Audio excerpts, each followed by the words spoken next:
The drama of the three South African nationals arrested and detained by the Bureau of National Investigations took an interesting turn on Tuesday when the Ghana Immigration Service announced their deportation.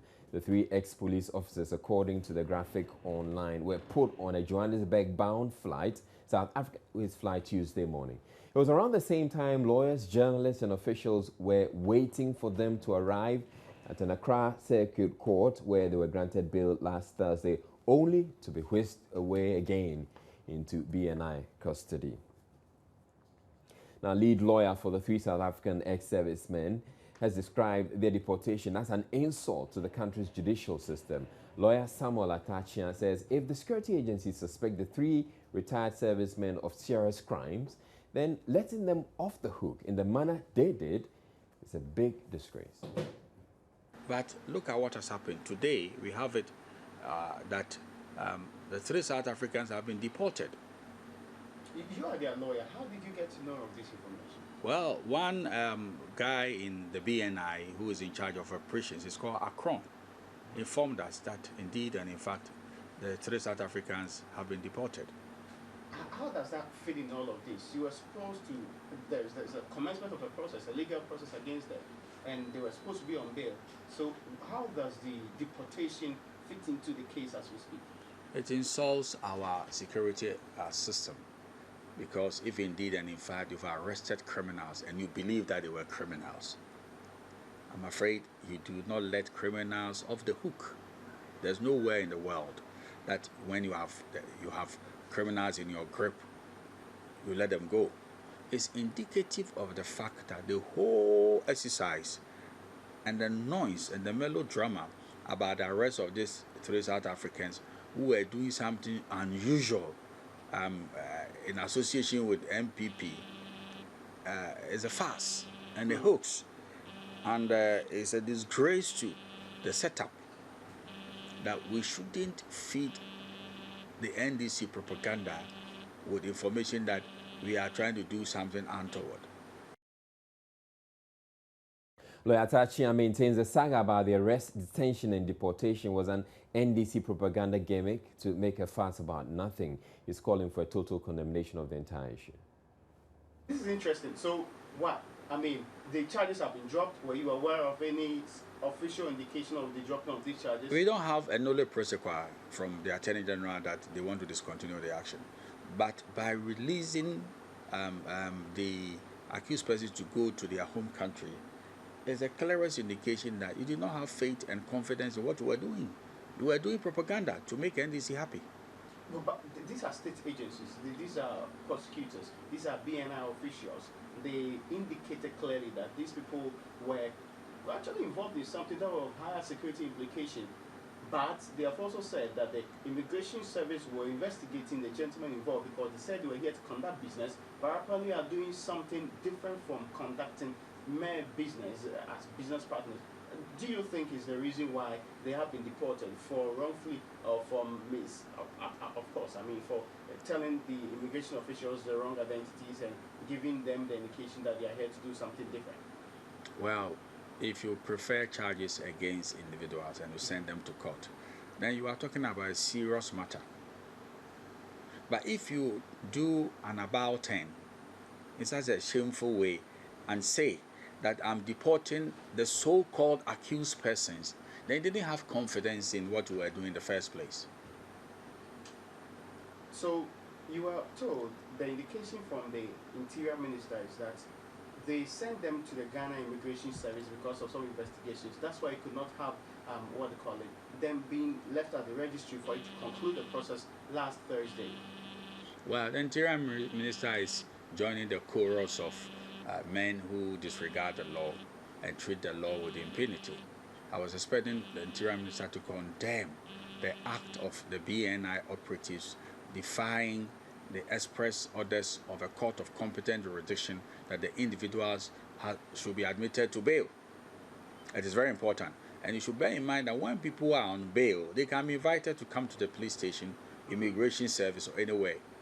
They are limited freedom they can use to attend to the businesses of the state. If the business of the state is that go and see immigration officials, a man needn't be behind bars to cooperate with state institutions.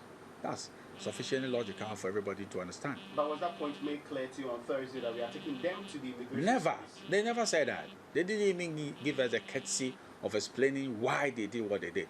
And in the first place, even if immigration service has some outstanding business with them, the bail process should have been concluded. Okay. They should have respected the court. The people should enjoy their freedom. And subsequently, if you think you should arrest them for some other offenses, there's no bar from arresting them.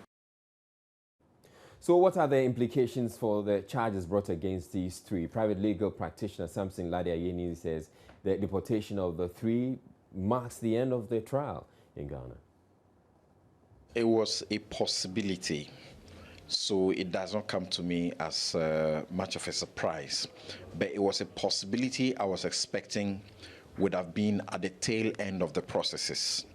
What I mean by that is that if having put them before court and press the necessary charges against them, well, I have my views on the present charges pending in court against them on the basis of the new release that was made available this morning, because I have a feeling that after what we have been made to know from the press statement, they ought to be facing more serious charges rather than this misdemeanor charge in Section 189 that is put against them of unlawful training, which ultimately, if they were found guilty, they could just go in for maybe a couple of weeks or a couple of months and they are free, or they could be asked to pay a fine, and maybe the court will not even ask them to make a fine payment of beyond 1,000 Ghana cedis, or they would have simply been cautioned, and after being cautioned, they would have been made to take a bond, sign a bond to be of good behavior for about 6 months or so. I feel that from the information that have come forward this morning from the Ministry of Interior, it does look that there were more serious charges that ought to have been preferred against them. There is a reference to a frequent visitation by one of them to a country that is labeled or known to be a place, a comfortable home for jihadists. And beyond that, they provide other information that suggests that they could be possible terrorist threats. In that regard, my natural expectation was that there would be a substitution of the charge, or the old charges would have been dropped and the new charges preferred, and possibly some charges of, potentially of terror, charges would have been pressed. There were also aspects about people that are alleged, Captain Koda and co, that are alleged to have escaped lawful custody, that they had been convicted and then they escaped jail. Now, our laws are very clear on that and what to do also. Those are not mean, are not small and petty crimes. So I was expecting at this moment that the charges were going to be elevated from misdemeanors to serious offenses, and then the trial will begin on the basis of those serious offenses. From a purely legal perspective, against this backdrop and looking at the latest development, doesn't make sense.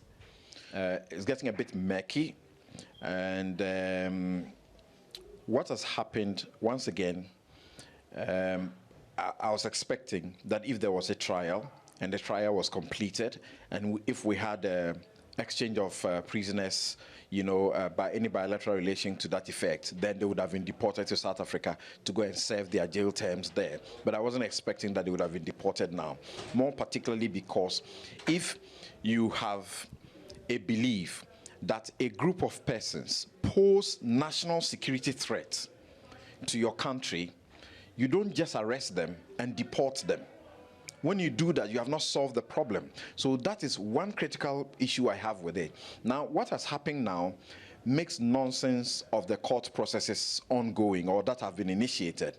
Well, as you may know by now, Article 88 of the Constitution confers absolutely the right of prosecution or the right of initiation of criminal proceedings against anybody at all, gives that power to the Attorney General. So it is up to the state to decide whether I want to prosecute or not prosecute.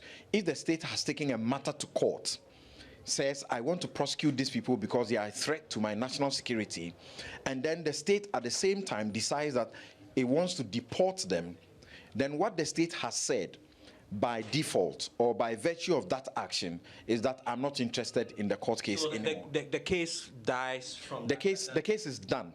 It's finished. Yamutu is done. It's gone.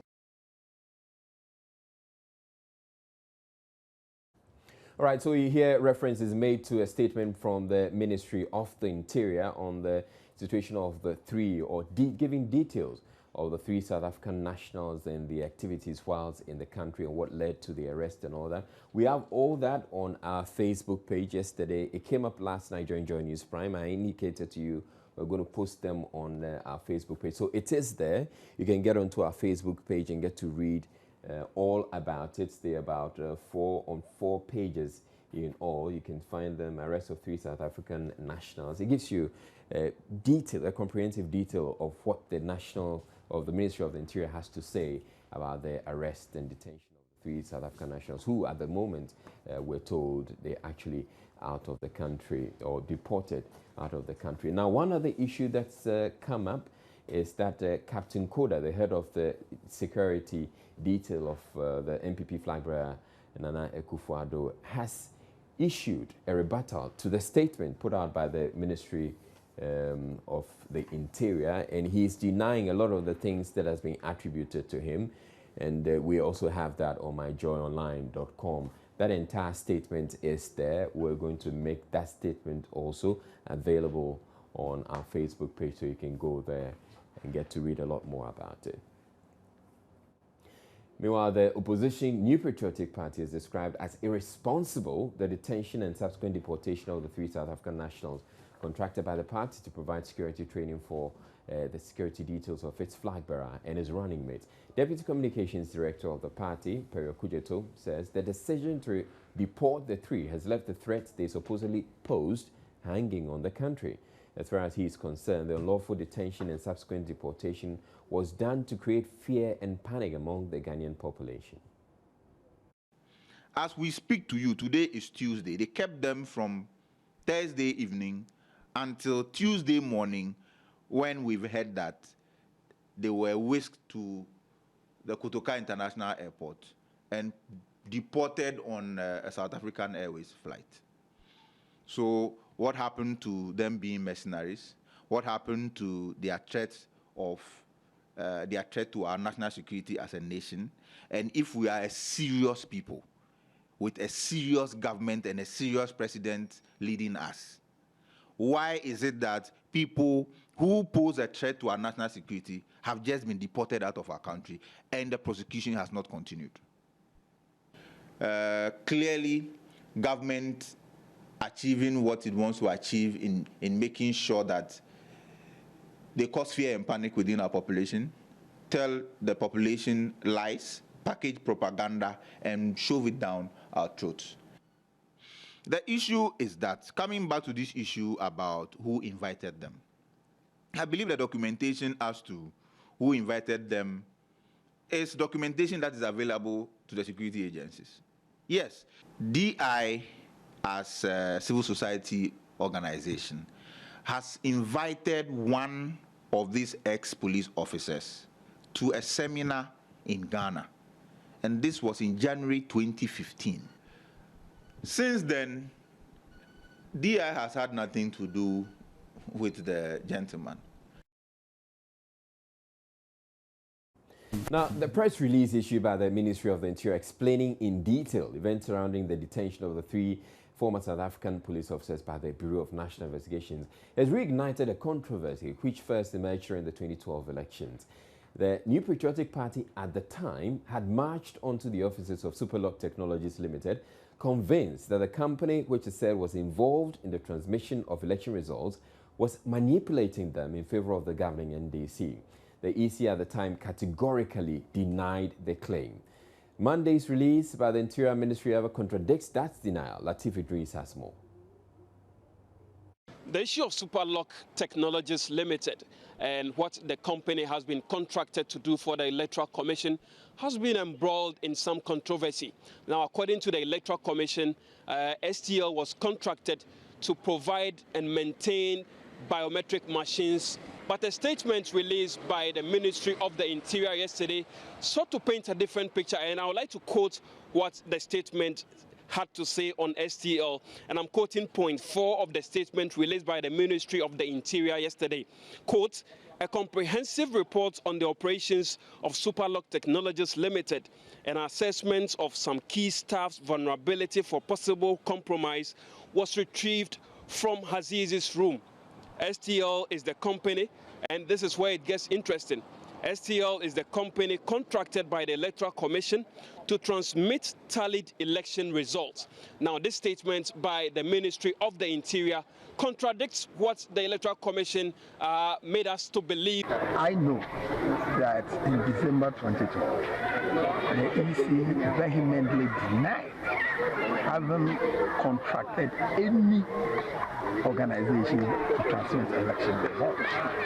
I'm saying this as a fact because I represented Nana Akufo-Addo and NPP in the strong room of the Electoral Commission where the results were finally certified. So we are here at the Electoral Commission to get clarity on the issue in a bid to get the Electoral Commission to speak, but our checks here reveal that there are no top officials of the Electoral Commission to comment on the issue.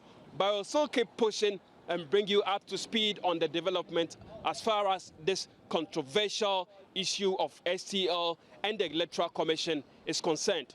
From the Electoral Commission headquarters here in Accra, this is Latif Idris reporting for Joy News.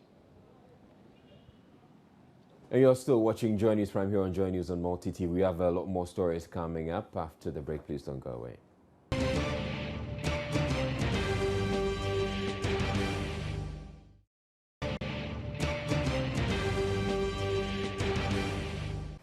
Now, Ghana's performance when it comes to enforcement of anti-corruption laws has been described as poor, despite the many brilliant laws that exist to fight the canker. One of the key reasons for this shortcoming, according to the United Nations Convention Against Corruption, is the addition of the power to prosecute to that of the Attorney General. Speaking at a review of Ghana's implementation of the UN Charter on Anti-Corruption here in Accra, Anti-Corruption Advisor Samuel Dejeguer explained the decoupling of the prosecutor's function from the AG is critical if the country is serious about improving its anti-corruption credentials. The review of Ghana's obligation under the ANCAC in 2013 saw the country being given credit from some successes and good practices used in the fight against corruption. The ongoing review seeks to discuss and focus more on criminalization and law enforcement, as well as the country's commitment to cooperate with other states to fight corruption. As it stands now, the UN's anti-corruption advisor, Samuel Dejeguer, believes a lot more work needs to be done enforcing the laws. And which looked at the United Nations Convention Against Corruption. Now, there's a number of issues that can be improved in terms of the fight against corruption. There is some offenses that have not yet been criminalized in Ghana. For example, illicit enrichment or corruption in the private sector or corruption of foreign public officials. When it comes to the institutions, there's also a recommendation around more independence for prosecution power when it comes to corruption cases. And that is to ensure that there is more efficiency and effectiveness in prosecuting cases. So when you look around the region in West Africa, most Anglophone, in fact all Anglophone countries in the region, they already have anti-corruption authorities with prosecution powers. That is the case in Sierra Leone, in Ghana, and also in Nigeria. So there seems to be no good reason why also in Ghana there couldn't be an anti-corruption body with the appropriate prosecution powers that would be independent, or at least to have some sort of independence when it comes to prosecution of corruption cases.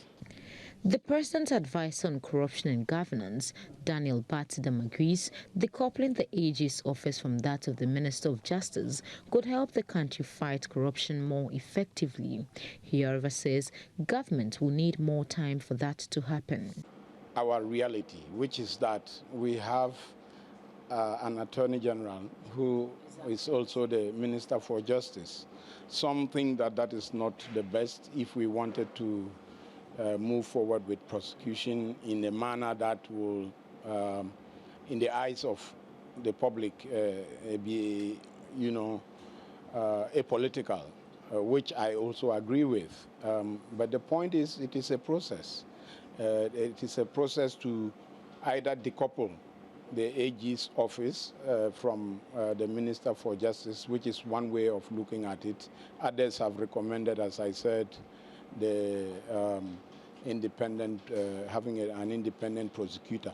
Meanwhile, the Attorney General and Minister of Justice says government has made significant strides in the fight against corruption. She highlights ongoing investigation into the National Service Secretariat corruption scandal and the JIDA scandal, where government has been able to retrieve over 50 million cedis.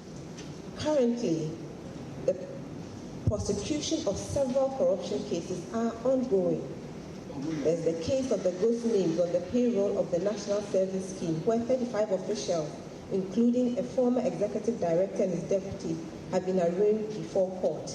And already we have 8 convictions in that case. 130 others are being processed for court, and these are the district directors involved in that scam. There are also the cases involving JIDA, where the former national coordinator and the CEO of one of the service providers are being prosecuted for fraud and causing loss to the state. Sums of money totaling over 15 million Ghana cedis in this JIDA case have been retrieved to the state. And with the passage of the Youth Employment Agency Act of 2015, Act 887, measures have been taken to install strong systems to ensure probity, transparency, and accountability in the agency. The Youth Employment Agency is the new JIDA, as we are all aware. However, Acting Shraj boss Richard Kwesen has a different priority in the fight against corruption. He stressed that government must prioritize funding to Shraj and other public accountability bodies like IOCO. If we do not have resources to do the work, no matter how good your team is, no matter how anxious you are to carry out your responsibilities, if the resources in terms of funding to be able to carry out these duties are not there, it becomes very difficult for us to do our work. We are not supposed to be probably the last institution to be considered when it comes to funding. Where do you see that coming? Well, I believe that it's a matter of all the stakeholders understanding why the Constitution insists that it should be a first charge. Because otherwise, if we are waiting for what is considered priorities of other stakeholders before we are considered, then we may never get there. So the Constitution says that it should be a charge. In other words, prioritize the funding of charge to be able to do it. The two-day conference is expected to propose other legal reforms that are necessary to bring the anti-corruption legal framework in line with the United Nations Convention Against Corruption. At the end of the conference, key consideration will also be made on the Witness Protection Bill 2015. Matilda Pamagan for Joy News, Accra. Well, you should join us from. We're taking a break now, but I plan to bring you business news and talk about the Bank of Ghana governor resigning by the end of this month. It's one of those stories that's going to be dominating the business news. Please stay tuned. We have that coming up in a bit.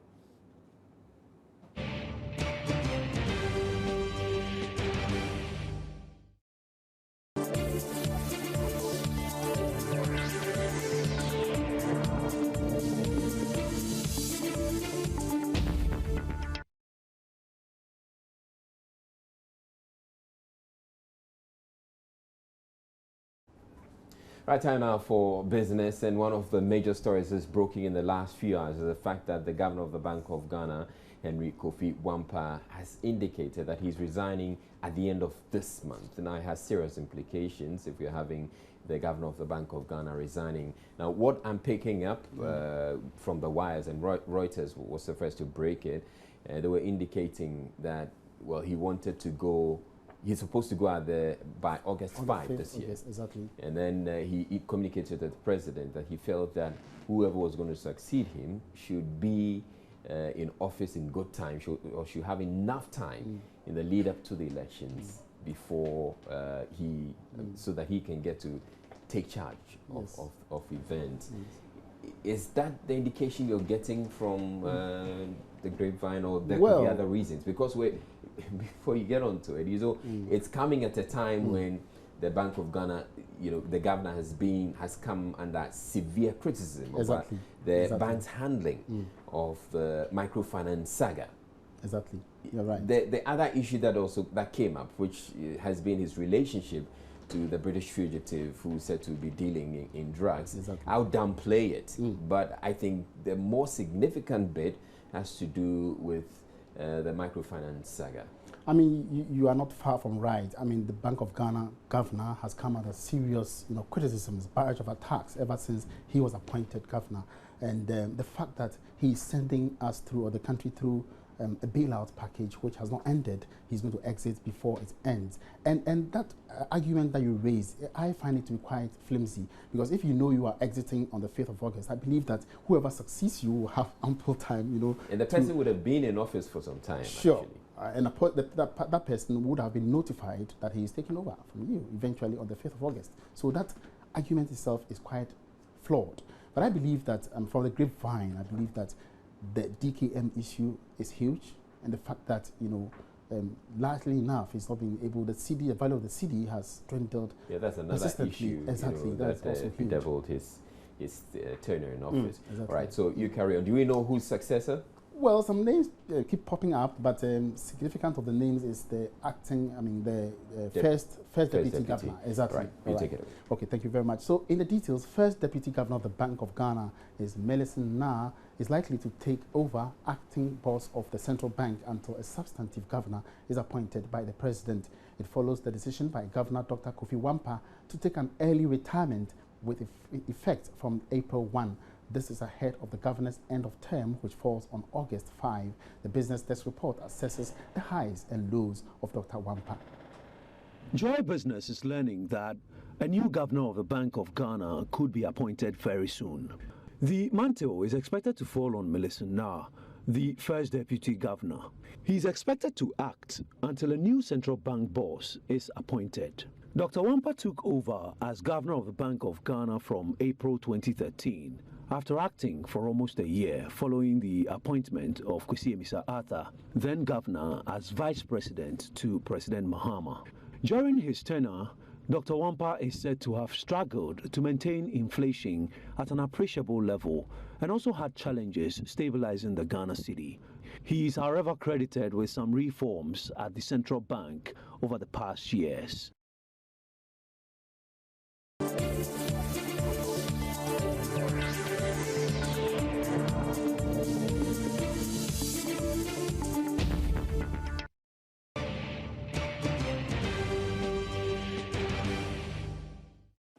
The people of Obuako North have been voting in a by-election to replace their deceased MP, J.B. Edu Dankwa, who was murdered in cold blood in February. We're joined on the phone line now by Edwin Sian. He's our correspondent for the Eastern region, and he brings us some very latest information, which is that the MPP candidate in the election has been declared a winner. Good evening to you, Kofi Sian.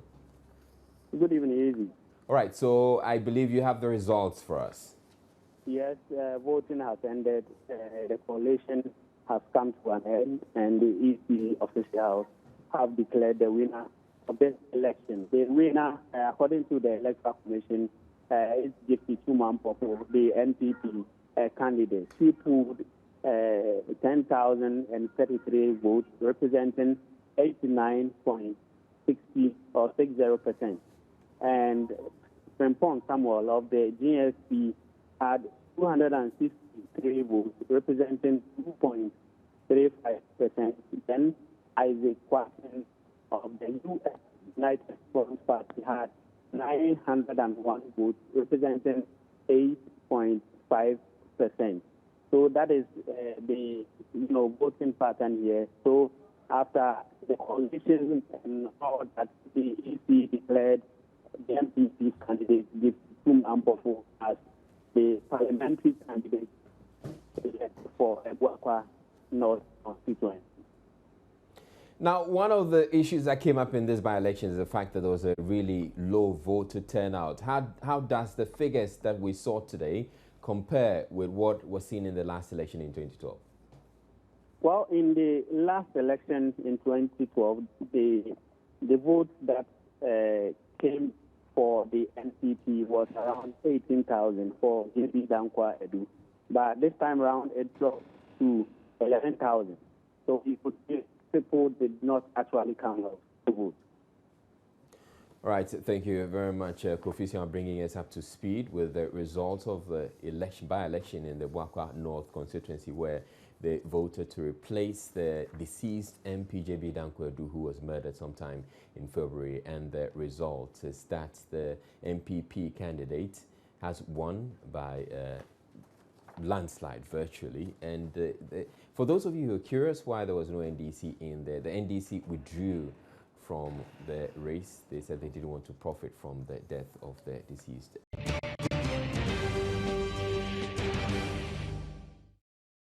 Now to the rest of our stories. And the paramount chief of the Sikado traditional area, Nana Kobna Nketia V, says the current state of the Ghana Railway Corporation is a reflection of what the country has become. Speaking at the major conference of the Railway Workers Union of TUC and the Rail and Allied Transport Workers Union of TUC Intercradi, Nana Nketia stated a revamping of the sector is long overdue. The conference was to merge the two rival unions as part of the Ghana Trades Unions Congress with the common objective of championing the welfare of all railway workers in the country. Various speakers, including the General Secretary, bemoaned the state of the rail sector and appealed for railway workers to be placed on public sector payroll. Paramount Chief of Isikado Traditional Area, Nana Kobna Nketia V, in his remarks, expressed worry over the nation's failure to find a solution to the current state of the Ghana railways. Up to today, nobody has been able to explain why that heritage was brought down when it could have been maintained, because that really embodied the history of who we are. And probably in its dilapidated state, it's also told us where we've reached. But of course, you also understand that when you look at the image of the railways over time, it's a reflection of the image of this country and what the country has become. Minister for Transport Fifi Kwete gave assurance the government would continue supporting the rail sector, citing the Sekondi Kojokrom rail lines currently under construction. He further stated that reviving the rail transport was a collective responsibility of all stakeholders, including leadership of railway unions. We assure railway workers that government will continue with its effort to support the railways as we endeavor to look for funding to develop the subsector. I also wish to indicate here that the ministry is currently working on the reconstitution of all boards whose mandates have expired, including that of the railway company. Deputy Western Regional Minister Alfred Ekojan praised the workers for their selfless spirit in forging ahead with a common vision of ensuring the betterment of the company. The conference saw the election of new national executives to steer the affairs of the union. About 400 indigenes of Nwase in the Wenchi municipality of the Bronhafo region have petitioned the Regional Security Council and the Attorney General to help them get justice for an assault they endured sometime last year. According to them, they were brutally assaulted by some elders of the town in 2015 for refusing to accept a newly installed fetish priest, an action they deem a violation of their basic human rights. January 2, 2015, a mob led by some elders of Nwase attacked and banished members of the Dadiasi family. During the attack, houses were burnt, people were severely beaten, leading to injuries and deaths. An official complaint was lodged with the Wenchi Divisional Police Command, and the case ended up at the Wenchi Magistrate Court. According to the victims of the attack, the court is yet to hear the case 1 year on. The 400 people who are now perching with friends and family in Wenchi, Techiman, Brekum, and Iwisa said the Nwase elders have banished them from entering the community. Asamwa Setre speaks for the group. On the 2nd January 2015, mob action was taken by the same elders of Nwase, led by Nana Dankwa Babiu Nwase Hene. Nana Tami Abrimpoma Nwase Hema. Nana Kofi Tribua Abrafo Hene of Nwase. Kofi Afina Sana Hene, alias Kofi Karam. Kwabranje 4 of Nwase. Ochami and Kwabo. And 1 Kojobafo, all of Nwase, assaulted we, the petitioners, and drove us away from Nwase town. For failing to accept one Nana Kofi Afna as the new fetish priest of Nwase. The Dadiasi family head, Nana Safueje, who became unconscious as a result of the attack, broke down in tears when recounting what happened that fateful day.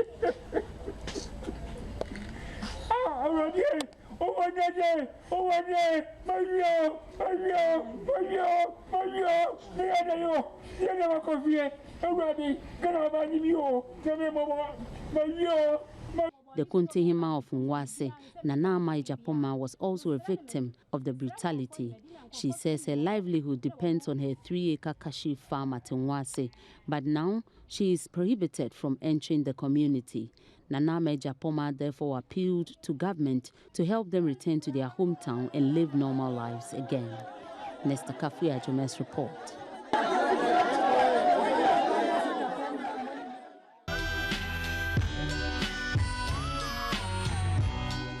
Right, so this is where Miss G comes in, Gloria Akpenenyako. Yay. That's your full name. Yeah, a lot that's of my people don't know name. that. Yeah. So once in a while, I need to drop that. Sure. Yeah. Thank you. How are you doing today? I'm not bad at all. You know, we've been working, so there's no need for me to say, okay, we're back from the holidays. We have No, been working. Yes, we've been working. But what about you? I've been working too. I was working. No, how are you doing? I'm good. You're good? I'm doing all very right, fine. it's okay.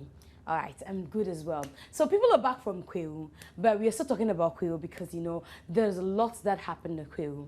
Now, headline Any group... scandals? Oh, not yet, you know, not yet. But headline group for this year's Kwewu, for us here at Multimedia, were the VVIP group, okay. And they performed their Dogoyaro song. I'm sure by now, if I asked you what does Dogoyaro mean, would you have any answer for me? Yeah, Dogoyaro is like some master or something. Oh, really? Is that it? Yeah. Or well, I don't know. Some people say it has something to do with, you know, something. You see, look at your face. I don't know. You don't know? Yeah. Okay, so they explain Dogoyaro to us. Dogoyaro is a song that's telling people to stay strong in every situation you fall in. And people, you know, put it together with, you know, sexual stuff and things like that. But it's all part of it, because at the end of the day, in everything you do, you have to be strong in it. You know what I mean? But it's telling you to stay strong. When you fall, make sure you wake up and move again.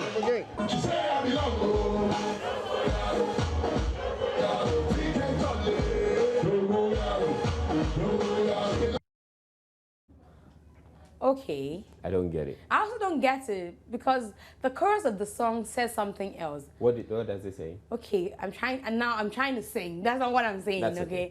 Okay, so she say I belong, oh, Dogoyaro. What has that got to do with staying strong? Take and tall, oh, Dogoyaro. What has it got to do with staying strong?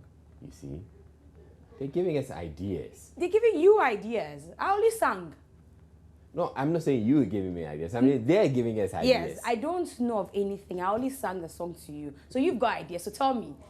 I don't. They're being quite suggestive. Yeah, I think. I think they're being suggestive, except they don't want to. You say I belong, go. Dogoyaro. You know, Dogoyaro. Anyway, let's go to the next story. Okay, so the way they perform at Kwewu, we're wondering, do these guys actually rehearse, you know, pick their moves? I don't know if you've seen the selfie video. Anytime they mount the stage, that they do their performance just as we see in the video. So Reggie says, well, he's the grandpapa. He's been watching them over the years. He's been learning from them. They do rehearsals only when they have a new song. Apart from that, no rehearsals. We do, sometimes we don't. However, they've been doing this for over a decade, so it comes like breathing. The only times that we rehearse is the new songs, but they have a routine that they've had for years. So me, I've been watching them, so I just play along. And you know, I'm like Flavor Flavors. It's easy and it's hard. What sense? In what sense? Because the day that it gets easy is the day we stop.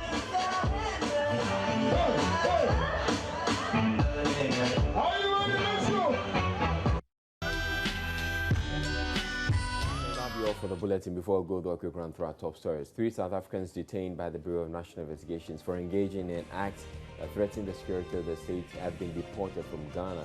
The lawyers for the 3 have vowed to continue to push for contempt charges to be brought against the national security authorities. The New Patriotic Party has meanwhile described as irresponsible the decision to deport the 3. The United Nations has criticized Ghana on the enforcement of anti-corruption laws, observing that whilst the right laws are in place, they are not enforced. Bank of Ghana Governor Henry Wampa announces his decision to resign at the end of March, 4 clear months before his current term ends on August 5. And the Bwakwa North by-election, which saw a low turnout, ended up with the MPP candidate winning that by-election. For more news, you can log on to myjournalonline.com, and there are lots of our stories there. MPP vows to continue training Akufo-Addo's bodyguards despite SA deportation setback. And the story about the governor, the Bank of Ghana governor, is also here. On behalf of the entire team, I wish you a good night.